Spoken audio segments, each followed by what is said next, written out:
ये 2 बेटों की माँ थी। उसे इस बात पर बड़ा घमंड था। वो मानती थी कि बेटे घर की शान होते हैं। ये ले सावित्री, मिठाई खा, मेरे यहाँ पोती पैदा हुई है।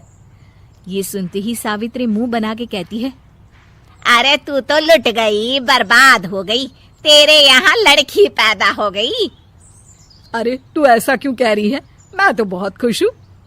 अरे जब तेरी पोती के पीछे तुझे खर्चे पर खर्चे करने पड़ेंगे ना, तब ये तेरी सारी खुशी गम में बदल जाएगी। पहले लड़की की पढ़ाई लिखाई का खर्चा, फिर उसकी शादी का खर्चा। अरे आजकल की शादियाँ कितनी महंगी हो गई है। गहने बनाओ, लाखों रुपए पानी की तरह बह जाते हैं। लड़कियाँ तो सिर्फ खर्चा करवाने के लिए ही पैदा होती हैं। इस तरह लड़कियों के प्रति अपने विचार व्यक्त करते हुए सावित्री ममता को लंबा चौड़ा भाषण देके चली जाती है। अब तो आप लोग इस कहानी में सावित्री देवी का पात्र अच्छी तरह समझ ही गए होंगे। कुछ समय बाद सावित्री की बड़ी बहू भी एक लड़की को जन्म देती है। फिर क्या था, सावित्री पूरा आसमान सर पर उठा लेती है। हे भगवान, ये तू मुझसे किस जन्म का बदला ले रहा है? अरे मैं तो मंदिर में रोज आकर तुझसे कहती तो थी कि मुझे एक पोता चाहिए, और तूने मुझे पोती दे दी। इतनी मिठाइयाँ और प्रसाद चढ़ाने का क्या फायदा हुआ? तभी सावित्री की बहू निशा कहती है, क्या माँ जी, आप भी इतनी सी बात पर नाराज हो गई हैं? देखिए तो आपकी पोती कितनी सुंदर है, बिल्कुल आप पर गई है। अरे चुप कर, तुझे 9 महीने इतने महंगे महंगे काजू बादाम फल फ्रूट खिलाने का फायदा क्या हुआ? मेरे तो सारे पैसे बर्बाद हो गए। ये सुन सावित्री का बड़ा बेटा अजय कहता है, माँ, तुम सिर्फ नाम के लिए 2020 में रहती हो। असल में तुम्हारा दिमाग सैकड़ों साल पुरानी सोच रखता है। आज के जमाने में लड़का और लड़की में कौन फर्क करता है?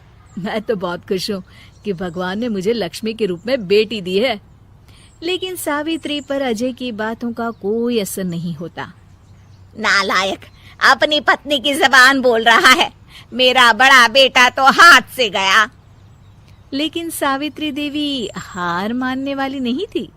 वो पोते की चाह में अपने छोटे बेटे विजय की शादी करवा देती है। कुछ समय बाद आखिरकार वो दिन आ ही जाता है जब सावित्री की छोटी बहू गर्भवती हो जाती है। सावित्री इतनी खुश हो जाती है कि वो बच्चे के जन्म से पहले ही सारे मोहल्ले में ढिंढोरा पीटने लगती है। ये क्या सावित्री, तू तो पोते के जन्म से पहले ही मिठाई बांट रही है। पहले पोता पैदा तो होने दे, और फिर क्या पता अगर पोते की जगह पोती पैदा हो गई तो। ये सुन सावित्री चिढ़ जाती है। अरे अपनी काली जबान मत चला, मेरी मिठाई खा के मेरा ही बुरा सोच रही है। बड़ी आई, ला मेरी मिठाई वापस कर। देख लेना, इस बार मेरे यहाँ पोता पैदा होगा, पोता। लेकिन ठीक इसका उल्टा होता है। सावित्री की छोटी बहू भी एक लड़की को जन्म देती है। सावित्री फिर से रोना धोना शुरू कर देती है और अपनी छोटी बहू को कोसते हुए भला बुरा कहने लगती है। देखते ही देखते ये सावित्री की रोज की आदत हो जाती है। एक दिन उसकी इस आदत से परेशान होकर विजय अपने भाई अजय से कहता है, भैया, माँ खुद एक औरत होकर हमारी बेटियों को पसंद नहीं करती, उल्टा उन्हें रोज कोसती रहती है। मुझे माँ की यह आदत बिल्कुल पसंद नहीं आती। अरे तू ठीक कहता है, मैं भी अब माँ से तंग आ गया हूँ। अच्छा, तो अब तुम दोनों इस तरह पीठ पीछे मेरी बुराई भी करने लग गए हो? नहीं माँ, हम चाहते हैं कि घर में शांति बनी रहे। हमें हमारी बेटियाँ बहुत प्यारी है। मैं नहीं चाहता कि वह तुम्हारे ताने सुन सुन कर बड़ी हो, और इसीलिए हम दोनों ये घर छोड़कर चले जाएंगे। हाँ माँ, मैं भैया की बात से सहमत हूँ। जब तुम इस घर में अकेली रहोगी तब तुम्हें अपनों की कीमत का एहसास होगा। अपने दोनों बेटों के मुंह से अपनी माँ के लिए इतने कठोर शब्द सुन सावित्री भावुक और रुआंसी होकर कहती है, क्या सच में तुम दोनों मुझे इस घर में अकेली छोड़कर चले जाओगे? हाँ माँ। हाँ माँ, अब पानी सर के ऊपर जा चुका है। मैं तुम दोनों के बिना नहीं रह सकती। अपनी सास के आंसू देख अजय और विजय की पत्नी अपने पतियों से लड़ पड़ती है। अरे जिसे जाना है वो जाए, मैं माँ जी को छोड़कर कहीं नहीं जाने वाली। भाभी, आप ये क्या कह रही हैं? वही जो तुम सुन रहे हो, दीदी बिल्कुल सही कह रही है।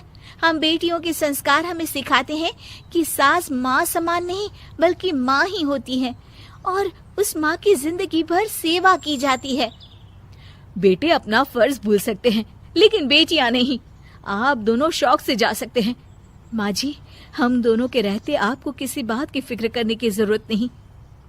फिर क्या था, सावित्री के ऊपर छाए बेटों के घमंड के बादल उसकी बेटी स्वरूप बहुओं के तेज के आगे आंसू के रूप में परिवर्तित होकर सावित्री की आंखों से बहने लगते हैं और वो उन दोनों को गले लगा लेती है।